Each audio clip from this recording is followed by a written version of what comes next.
And thanks for joining us. I am Tamara Scott. You're listening to Truth for Our Time as we help you when the headlines hit home. We know that if God expects you to live it, He's directed you how to do it somewhere in His Word. So every week we bring you issues that are happening that are impacting you, your family, and then we try and give you a little grounding as well. The media can stir you up and they create strife, but they seldom give you solution. And so we try and help you through those things, give you ideas and ways that these issues are impacting you and what you can do to correct it, fix it, get your family back on track. And it's always a pleasure to be with you. Thank you for taking time out to listen with us. We want to thank our sponsors. We always start out right away by thanking those who make it possible. So one in the booth is Ryan behind the glass, and he does such a great job each week. Really appreciated, Ryan, the coal miner song last week. That was a little fun. Thank you very much for that. And then he always makes things look good on the screen, even when we throw a curve at him. Our sponsor, Christians for America, ChristiansForAmerica.com, the Crave Revival, Christians reviving American values every day. We appreciate so much Don Swarthout and his wife and what they do across America, empowering men and women to speak truth and changing lives. Danny Van Gundy in Ohio, changing lives. The arena event that we did years back, going into counties where was the highest prescription drug over abuse or addiction in America, one of the 10th highest counties, and they went right in, football arena, and did an event there, and we appreciate that, and we just appreciate what they're doing and what they make possible, and they're partnering with us at ChristiansForAmerica.com. You can go to that website and look through there, and if you want to help with this show, you can always do it through that website as well. It's a 501c3. Also, we thank Webcast One Live Studios, where we do come to you from. We do the show from Webcast One Live Studios. So we thank Mac for sharing the air with us. And then if you're listening, you may be joining in with us at 10 a.m. on Wednesday morning. Glad to have you. You can watch live at webcastonelive.com.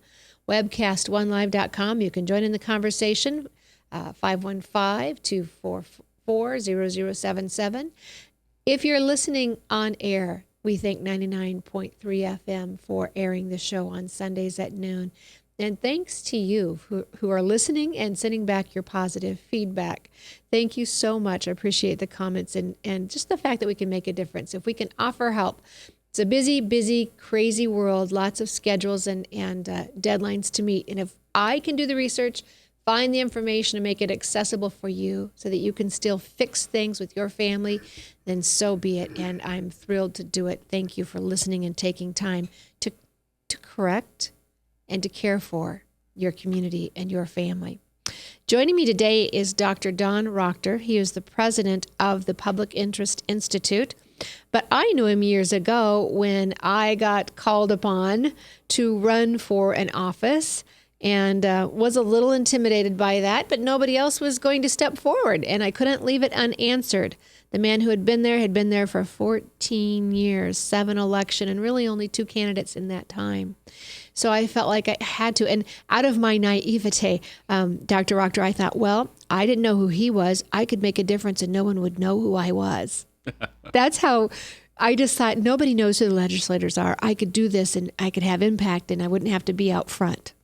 So one problem with that was that he was the minority leader, wasn't he? Or the majority leader?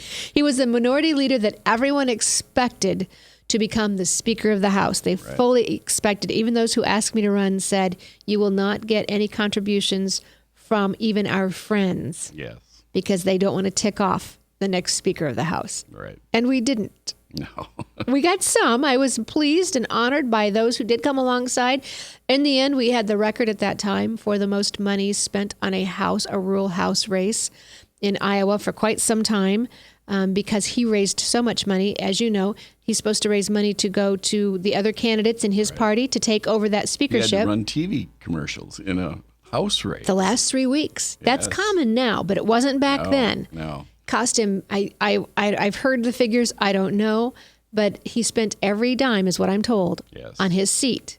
Yes, and then he just squeaked back in over a challenge from a newcomer, a nobody, quote unquote. Yeah, no-name housewife. And then he got deposed.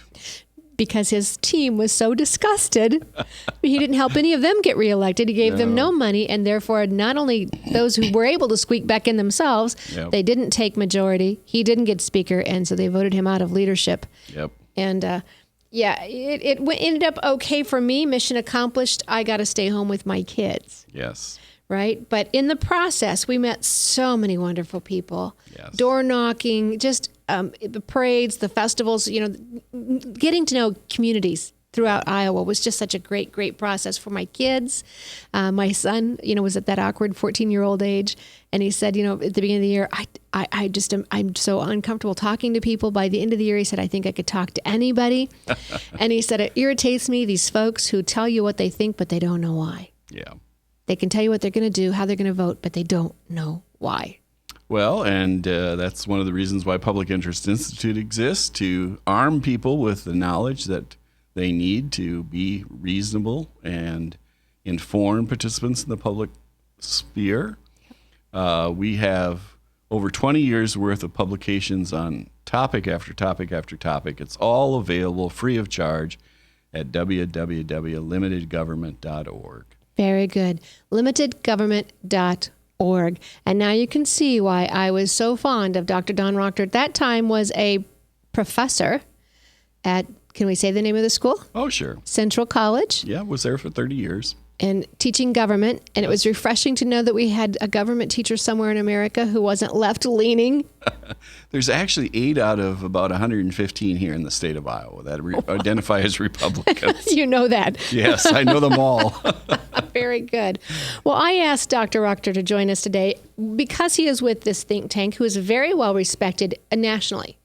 I have in my hand the State Policy Network brochure, and they, when I have seen them at events, speak very well. Usually have some of your Public Interest Institute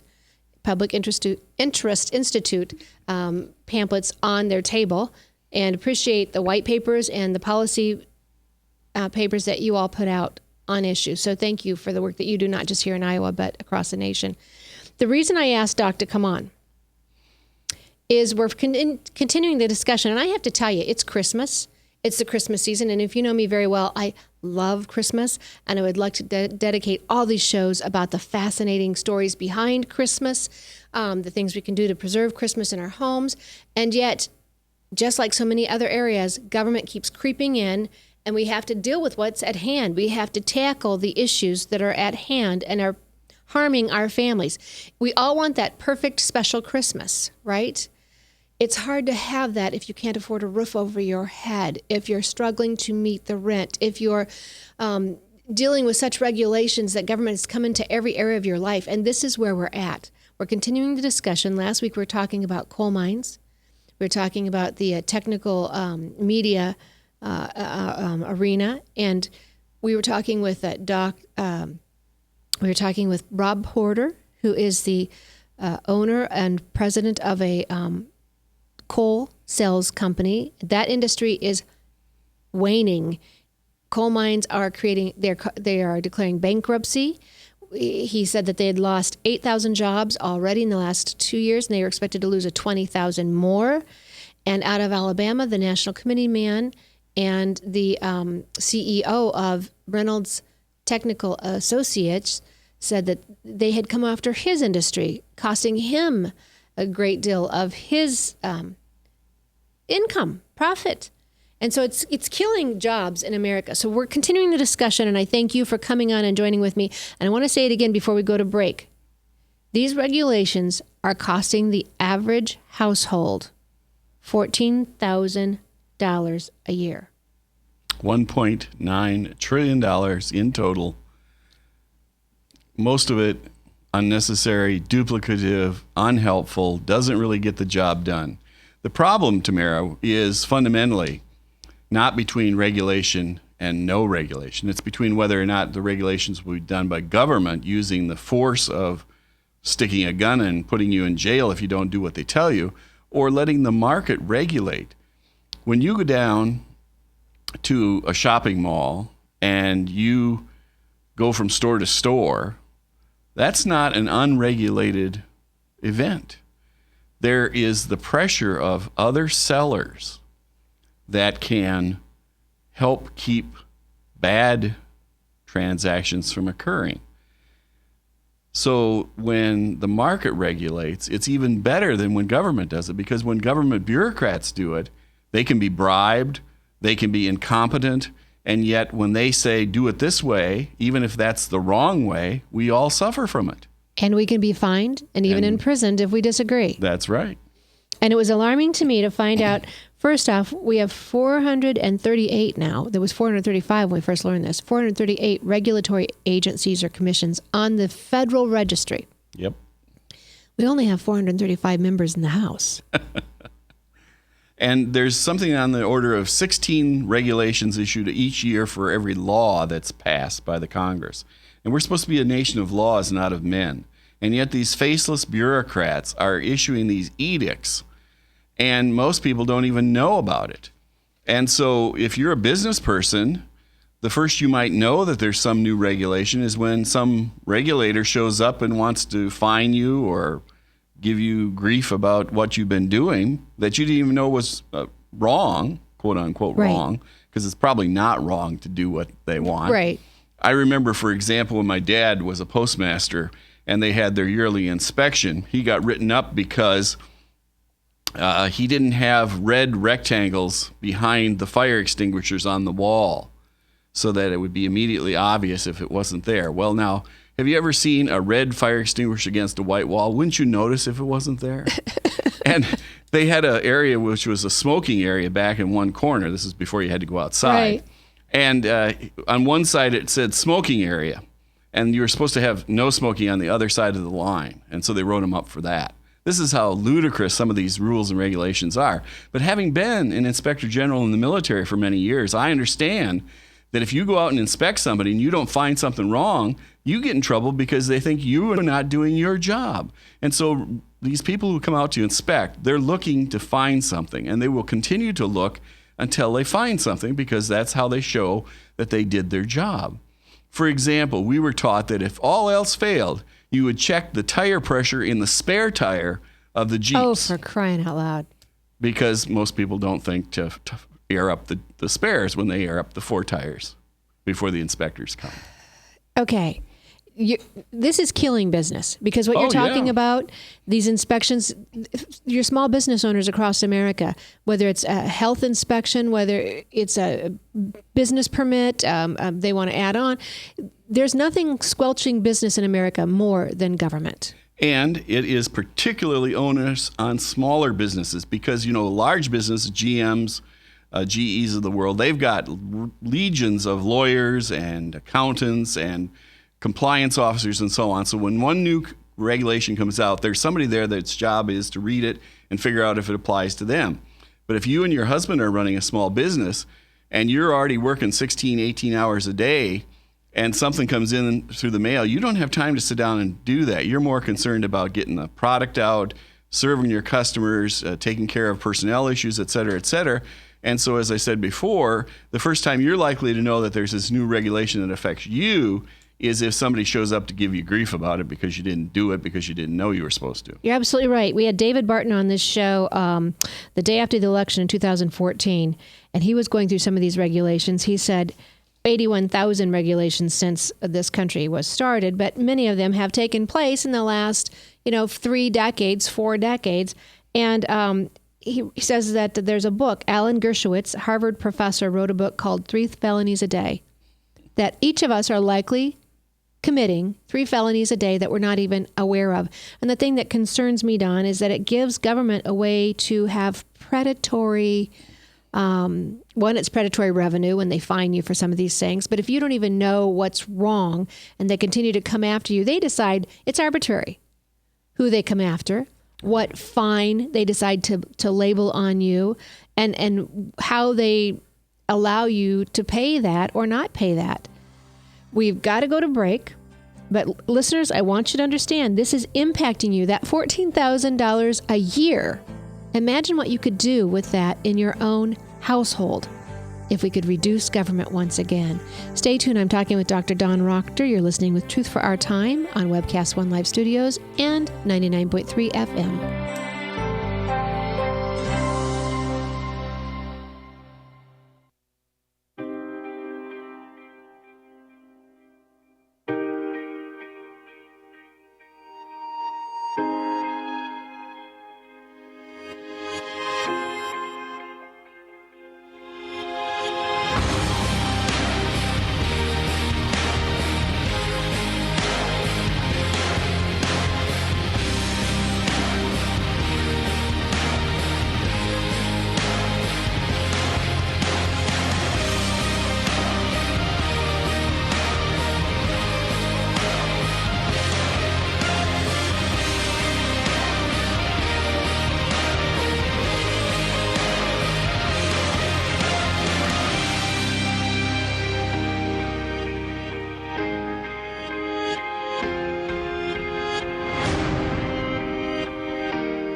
Credit cards are like grandkids. They love you, sometimes get out of control, and it's fun to get a new one. Who can stop them from piling on? Hi, I'm Tom Coates with Consumer Credit of Des Moines. At the end of the day, you can return the grandkids, but you're stuck paying off bad credit card debt. We'll help you put the fun back into using credit cards responsibly. Right, kids? Yeah! If you need help getting credit cards off your back, call Consumer Credit of Des Moines. Hi, my name is David Burrier, your Hope Coach. I host a live weekly talk show called I've Been There every Thursday afternoon at 5:30, right here on webcast1live.com, and on my weekly radio program Saturday mornings at 10 on Truth Network 99.3 FM. I interview common everyday people who have survived incredible life challenges and who testify to God's faithfulness in the midst of their storms. So join me as we bring a message of hope and encouragement. Everybody needs hope. I know, because I've been there.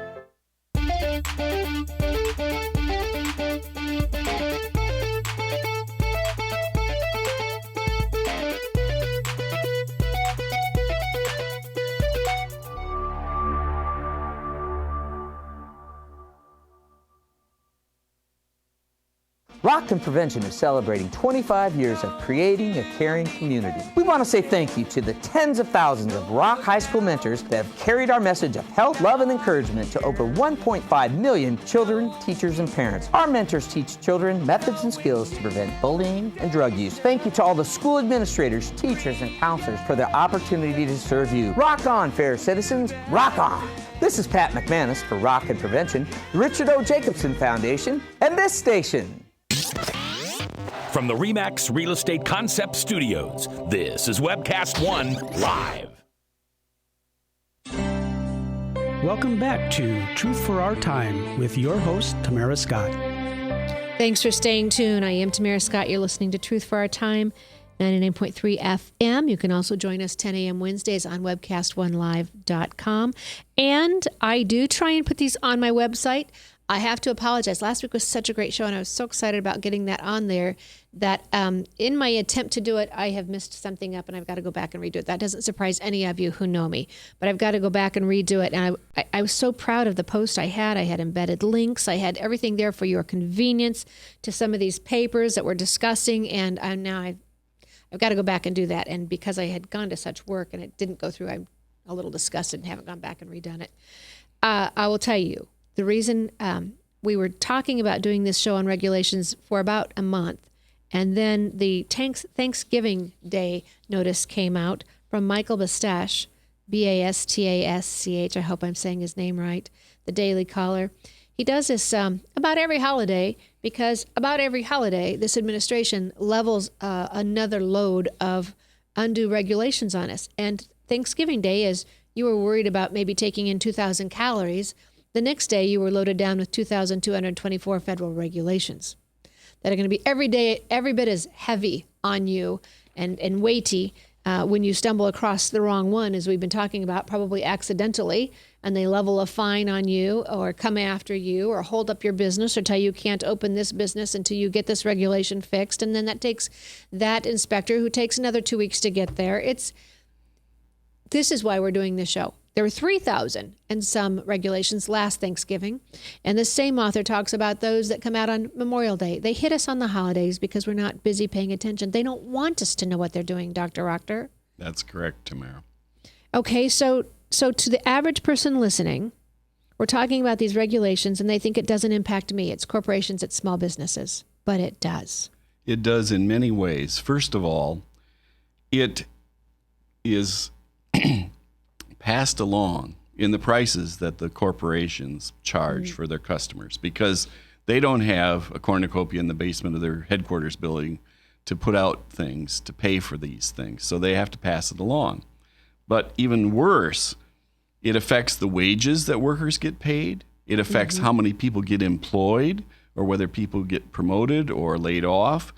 And it also leads to lower prosperity and growth for the overall economy. So the new people coming out of our high schools and our colleges and our junior colleges seeking that first job have a harder time making it. But it can even get worse than that. Last week, your caller talked about planning committees, and bureaucrats know best. I'm reminded of what used to go on in the former Soviet Union. They had central planning for Moscow. And of course, like all good bureaucrats, they did planning such that it was convenient for them rather than for the people that they were supposedly serving. They had a quota for nail production each year. But instead of saying, well, let's have, 100,000 10-penny nails and 100,000 8-penny nails and 6-penny nails and so on and so forth, they made their quota in terms of tonnage of nails. And so the factories that produced nails in the old Soviet Union put out railroad spikes, big, heavy spikes, because it got them to their quota of poundage fastest. And the people living in the apartments in Kiev and Moscow and St. Petersburg didn't have any little nails to put up their pictures on the wall of their loved ones, their grandchildren, etc. Right. And we have never had central planning of that nature in this country. But if it comes to that, if these bureaucrats aren't checked now and held to account, someday we're not going to have any nails that we need in the local Walmarts. Right. But we are seeing it. You're absolutely right on the layoffs and how many employees they can hire. I've talked to folks in other countries who say, when we want to start a business, it takes about 3 weeks. When you want to start a business in America, it's about 3 years. Yeah. It's killing us. The $14,000 a year, I keep coming back to that. That is a second income for most families. That would be your money that you're already earning. That wouldn't put you in a new tax hike. It's already yours. So when you hear these candidates right now here in Iowa, we have, a great opportunity to ask candidates where they're at on these issues. And you'll hear a couple of candidates, depending on the aisle you're on, they're on both sides, unfortunately, saying that they would be okay with a minimum wage increase. First off, biblically, not biblical. We have the story of the vineyard in Matthew, and the owner sets the market wage. The market sets the wage. That way you can keep up with the wage, lower it, increase it whenever necessary in your hiring, and you can still hire. Otherwise, we see what happens. Those firms quit hiring. We hear fast food restaurants are going to automated tellers. So you hurt yourselves with that. But think this through, folks. When they're promising you a minimum wage, it's going to increase the cost of products. It's going to increase manufacturing. It's going to cycle back with the cost of living increase. And it's not going to be anything more but your tax hike. And it's likely to motivate businesses to substitute machinery for labor where they can. They'll put in a robot, and then somebody who had a job won't have a job anymore. Because if you are being paid $15 an hour, but you don't produce $15 worth of goods or services that can be sold to the customers to pay for your salary plus the benefits and taxes and all the other overhead that you have, the employer doesn't just have that money laying around to make up the difference. And so he has to somehow make his labor budget come out. And what they typically do is they lay people off, force the existing workers to work more nights and weekends and holidays and degrade their quality of life. And it typically is young people. It's particularly minority people. It's the people who supposedly, the liberals who are pushing these kinds of schemes, are supposedly there to help, and they're actually hurting their own constituencies. Well, why do they do it? Well, because when the bottom of the wage scale goes up, the top of the wage scale goes up as well. And who's at the top of the wage scale? Unionized workers who contribute to the Democratic Party. Well, thank you, Dr. Racheter, bringing that right back around to us. So what other ways is it hurting us every day? Lack of choice, lack of job opportunities, lack of growth in our economy, which, by the way, when the economy grows as it did under Reagan when he cut taxes, as it did under Kennedy when he cut taxes, more revenue actually comes into the government, which is then available for programs to protect our country, to help the less fortunate, et cetera. So again, they're shooting themselves in the foot. They're very short-sighted. They don't understand basic economics. They don't understand supply and demand. They don't understand that when you artificially jack up the cost of labor, you're going to get less labor. It's just like when you tax something, you get less of it. When you subsidize it, you get more of it. That's why we've got so many people who are laying around not working, because we subsidize idleness in our country. Why don't we have the government be employer of last resort instead of the provider of welfare? Why don't we ask those people to do something for our society? We have all these unmet social needs if you read the liberal press. And you don't need a college degree to go out and pick up trash in the parks, get rid of graffiti, help people who are shut-ins to do their grocery shopping or change their storm windows or shovel their snow. There's all sorts of things, if we're clever about it, that we could do to put these people to work gainfully so they have some pride and some accomplishment and they're not being paid to do nothing and losing the dignity of work. And we would be getting all of these unmet social needs met. And what we'd find is as in the 90s when we reformed welfare, about 60% of them would go back into the economy where they're perfectly capable of getting jobs. There are job notices all the time. And just by the way, one of the things we could do is we could have some of these people who are going to now be employees of the government inputting all of the job ads from every single paper in the country into a centralized database. And then the government could lend people money to move to where the jobs are if they've got the skills. One of the problems is, if you're unemployed here in Des Moines, you read the want ads in the Des Moines Register or the local shopper, but you don't go look in Tulsa, Oklahoma or Mississippi or Alaska. But there might be a job that you could get to and do if you had some help to get it, and then you could pay back the loan through withholding from your taxes. And even better, I think we did away with some of these regulations. You brought up the college degree. I think if more people were allowed just to go out and try their dreams without this notion that somebody has to have a college degree. We have, some of the folks at the top of the computer industry who dropped out of college, by the way, to make the great millions that they're making. So I think if we just allowed people, once again, if we had an economic system that allowed people to just try their hand at the gifting, the calling, the interest where God has given them, I think we'd see a freer market, and a lot more people would have jobs rather than having to go through the government and do some of this. And I should have looked it up before we came on.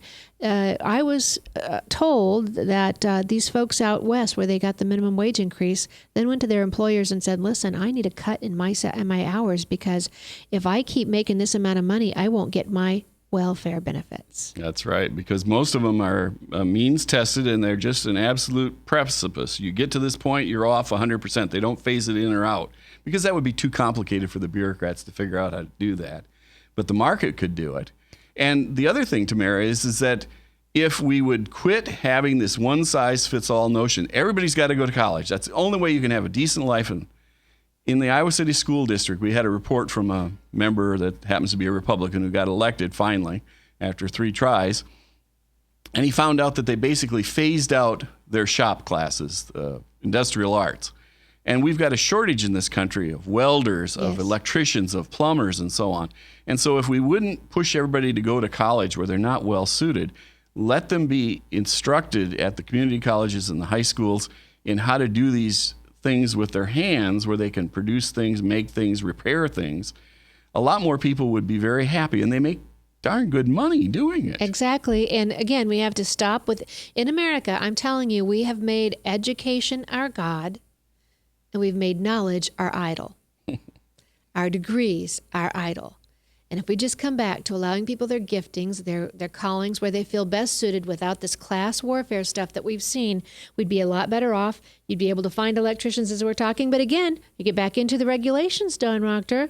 There's all kinds of regulations on electricians and on plumbers. And when you go to build a house, you have to have a licensed electrician. And maybe that's not the case. Maybe you know somebody who could do just a great, great job. And you know what? To assume that because somebody's licensed that it's going to be perfect, let's just take time out. Have you ever gone to a hairstylist and gotten a bad cut? They're licensed.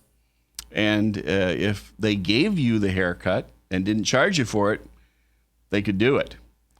I wired my own attic. It's not illegal to do your own wiring, but if you pay somebody, then they have to be licensed. So that's really what the rub is all about, is reducing competition for existing practitioners. That's what licensure is all about. It's a job protection racket. It doesn't provide any guarantee that your brain surgeon or your electrician or your hair braider knows what the heck they're doing. And if we really want to have the government involved, what they could do is certify people. You take a test, you pass, they could say you're a certified hair braider, you're a certified electrician. But don't give them a license that says you can't practice this profession unless you have this license. You have to go 2,000 hours to beauty school in order to do hair braiding. That's ridiculous. Taxi industry is a great example. Uber, Lyft, all of these competitors, the taxi industry, the monopolies that have invested in these medallions are going crazy because people are getting in their cars and giving people lifts, and they're doing it over their smartphones and stuff. Free market. And if you give somebody a ride, nobody cares. But if you charge them, boy, you're competing with the taxis and you're in big trouble. And again, the free market would we go through this with teachers. How do we know what teacher is the best teacher? Do we have merit pay? How do we handle this? Your parents know. Your students know right away. Your market will tell you who's the best, who's the not. Your market will correct, as you're saying, when there's a problem with an issue. We're going to have to go to break. I'm watching the clock. You're listening to Dr. Don Racheter, Tamara Scott with Truth for Our Time on Webcast One Live and 99.3 FM. Stay tuned because it's time you take your world back, and we're going to tell you how. From the RE/MAX Real Estate Concept Studios, this is Webcast One Live. I'm Brian Leach, owner of Service Legends, and my position is Chief Talent Officer. I'm Nicholas Wonderscheid. I am Bernie Hobbs. And I'm the Service Manager.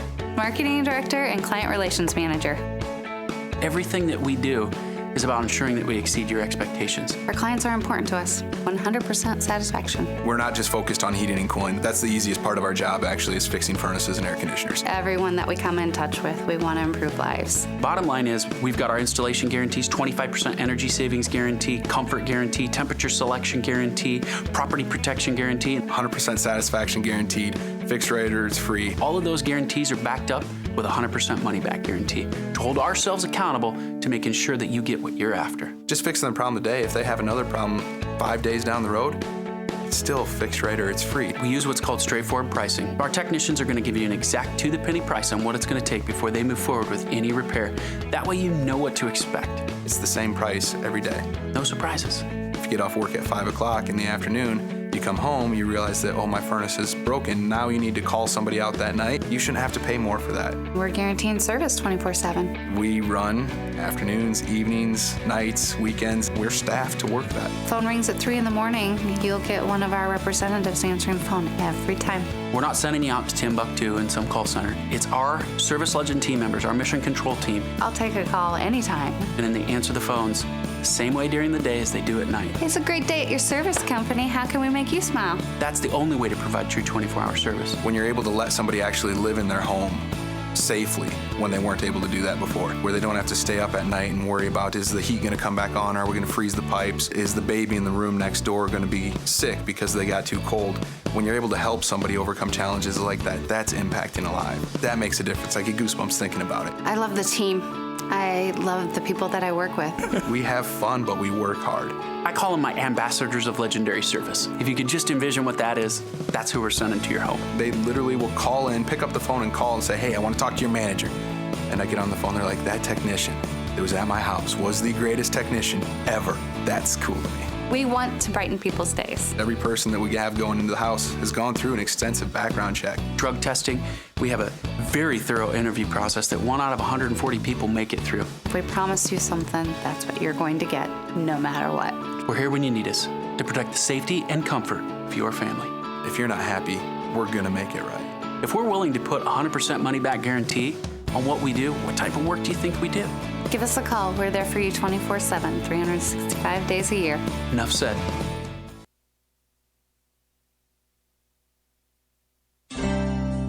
Welcome back to Truth for Our Time with your host, Tamara Scott.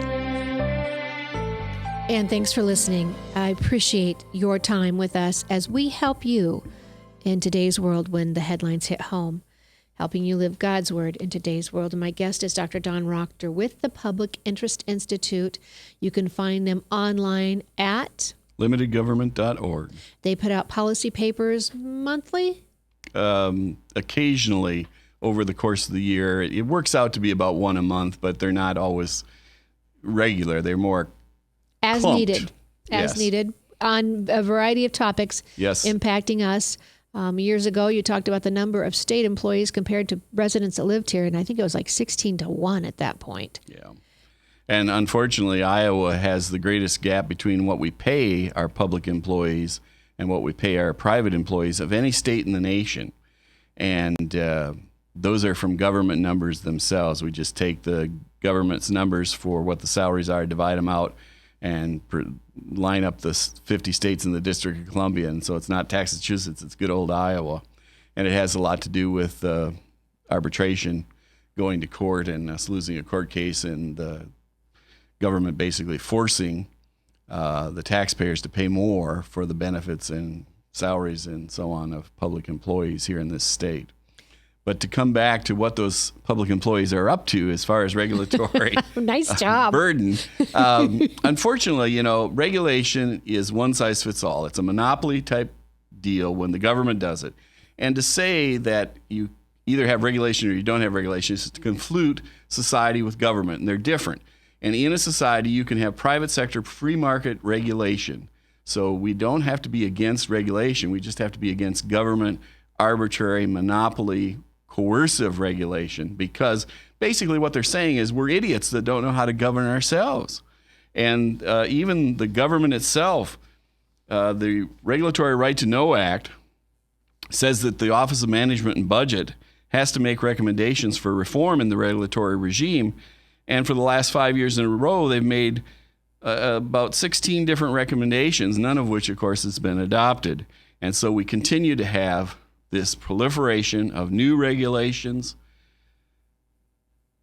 manifestations of old regulations being extended into new areas, and that hurts our economy, hurts job creation, hurts everyday citizens, their choices, and it is a tremendous burden. If you would take the cost, $1.9 trillion a year of government regulation in the United States, that's like the 10th largest economy in the world. That is just on top of all of the taxation that's direct, which of course we don't feel that burden very much because they hide it in withholding in our paychecks. And of course, regulation, nobody sees the little charge on your sales slip that says, oh, in addition to the $14 you just paid for this product, $7 of the cost was increased by regulatory burden. And so it's all hidden, and that's why it's so insidious. And what we need to do is to get back to flipping the whole incentive structure. Just like with taxing and budgeting, we need to go from the incremental budgeting system we have now, where you assume they're going to get as much for their for their agency or program as they got last year, plus an increment to cover inflation, even though we haven't had any inflation in, 7 years with the Federal Reserve doing what they're doing to our money supply. But the incentive is you keep doing it. And if you or I introduced as a legislator a bill to defund some regulation or some program, like Planned Parenthood? Yeah. All of the incentives are to keep it going, and it's very difficult to pass something like that. But if the burden was shifted so that all programs were done away with and they had to justify reintroducing them and reauthorizing them, it'd be very easy to stop them, because the Founding Fathers in their infinite wisdom set up a system where it's difficult to do stuff. And you called that, is that zero-based budgeting? Yes, and I'm going to be writing a brief coming out in the near future about that. But the same way with regulations, we need to basically just halt. No more 3,000 every Thanksgiving. And go back and look at all the old ones to see if they're still necessary or whether or not we can get rid of them. And make the incentive such that if you want to justify doing something, the burden is on you, not on us, the average citizens. Don Racheter, Public Interest Institute, website, limitedgovernment.org. Limitedgovernment.org. Hop on the website, browse through topics there that you can look at. If you have a question, I think you could probably call somebody there and they would be able to direct you in the right way, or maybe you'd prompt a new paper. Right, or we can be contacted at public.interest.institute@limitedgovernment.org. Say that again. public.interest.institute@limitedgovernment.org. Very long name. We tried to get limited government shortened to LG, but somebody in China's got the thing on that and wouldn't give it up to us. Okay. Limitedgovernment.org is the website. Dr. Don Racheter, thank you for coming in today. Always a pleasure. Thank you for what you do, including mentoring me so many years ago when I ran. And you're always there, always able to help us with more information. And you are located on the eastern side of the state. We sometimes refer to that as the liberal side of the state. But I'm telling you, the people I met there who get it, they get it. Those Republicans can tell you what they believe, why they believe, and be ready to defend it. Well, we're under siege. We have to fight hard. Thank you very much. You're welcome. Appreciate it. Well, all right. So as you're seeing these candidates parade through the state of Iowa, and we are so blessed to have that opportunity here in Iowa, and I know you take it seriously. I'm so proud of Iowans. We do take it very seriously. When the rest of America's at the beaches or on the golf course, we're in town halls 3 years, getting to know the candidates, asking them the tough questions. But I'm telling you, here's your chance. As Don said, not what they're going to do, not what they're going to increase on the budget, but let's start from scratch. Let's do away with some of these regulations. Let's do away with some of these budget issues. And let's start from scratch on some of these. We were talking about me running for office earlier, and I think if I were going to run again, it wouldn't be what I was going to do. It would be what I was going to undo. Some of those regulations, some of those issues that I would undo. It is predatory government, at the very least, when they can nail you for anything in a traffic stop because they can find something that you're not even aware of that you may have done improperly. And when we talk also about your business, I'm telling you from a personal experience, talking to small business owners, it is killing the free market. What they can and cannot do, what they're allowed to do, the time it takes, the cost that they have to just to fulfill these regulations, because as Don says, from the top down, somebody's decided what we need, and top-down regulation from government comes, out of D.C. They're going to know best what they need in Wyoming, what they need in Hawaii, what they need in Florida or Iowa. We know what we need best at the time, at the season.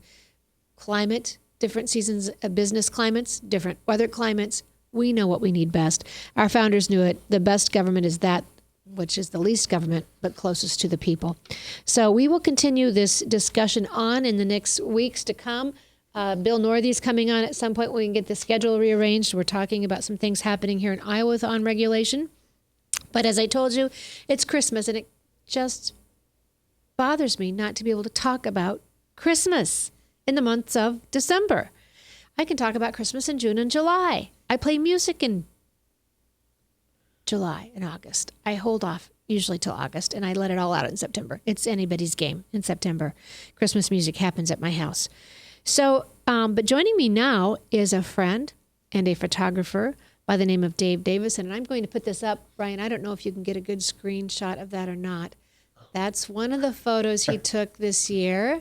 That's one of my wonderful sets of children, and my son and his wife. And then here's another one that came out, my son and his wife. And I don't have my daughters and hers yet, but they used the photos that you were so kind to take with us one afternoon in October. And I think it took us less than 20 minutes.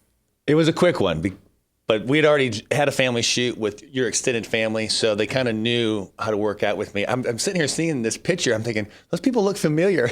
Yeah. Gee, no wonder. Yeah. We know the drill. We know the Davidson drill. Yeah. A family shoot is a fun time. And so if people need photos taken, are you available? Yes. My website, Picture Perfect You, Y-O-U, you can find me there. Plenty of samples of my work, and my phone number's there. You can just text me. So we've got to go to break. When we come back, we're going to talk about the other reason I invited Dave Davison. He's the author of many, many books, and we're going to talk about the fragrance of Christmas. Stay tuned. Tamara Scott, Truth for Our Time, 99.3 FM, and Webcast One Live Studio.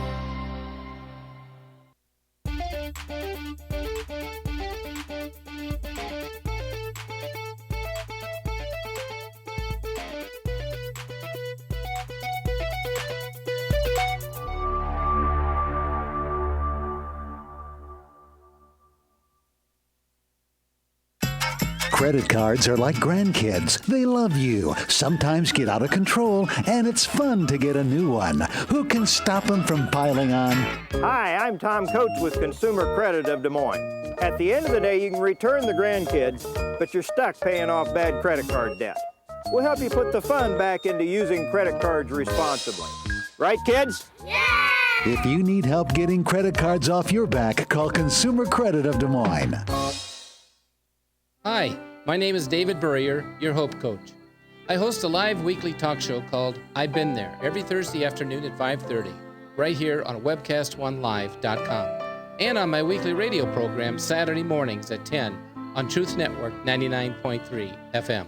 I interview common, everyday people who have survived incredible life challenges and who testify to God's faithfulness in the midst of their storms. So join me as we bring a message of hope and encouragement. Everybody needs hope. I know, because I've been there.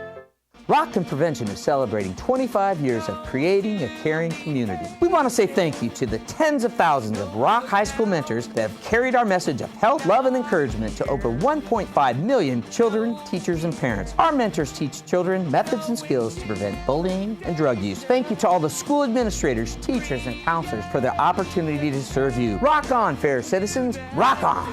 This is Pat McManus for Rockton Prevention, the Richard O. Jacobson Foundation, and this station. From the RE/MAX Real Estate Concept Studios, this is Webcast One Live. Welcome back to Truth for Our Time with your host, Tamara Scott. Jason, right. This is Tamara Scott. Thank you for staying tuned. You are listening to Truth for Our Time on 99.3 FM and Webcast One Live Studio. And this is one of the fun parts. I love what I get to do. The studio is just so fun to get to be. I'm honored to be part of the 99.3 FM family and the Webcast One Live Studios, but I get to do what I want to do every day. I ask people questions. I find areas of interest. Christmas, I love. And joining Christmas me is good. I'm just saying. And Dave Davison is in studio. Dave Davison also appreciates the Christ that came on Christmas.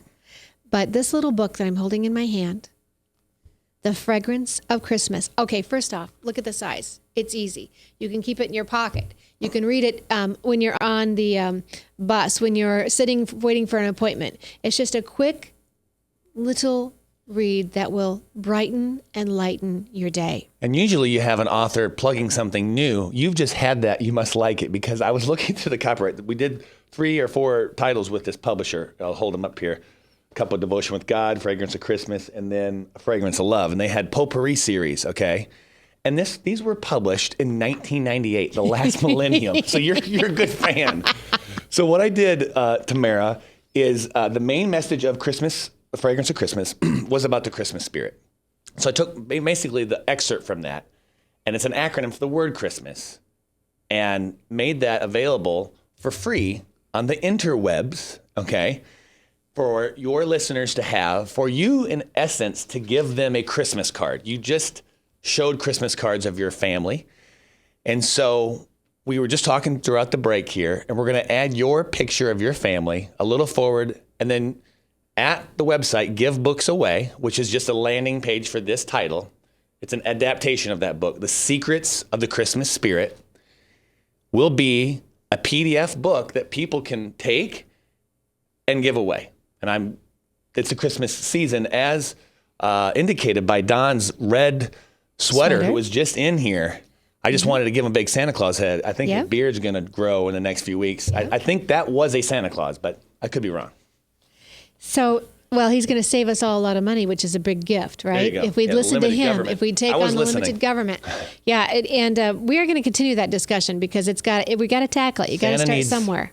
Santa can't be regulated like that. So how will people find this book?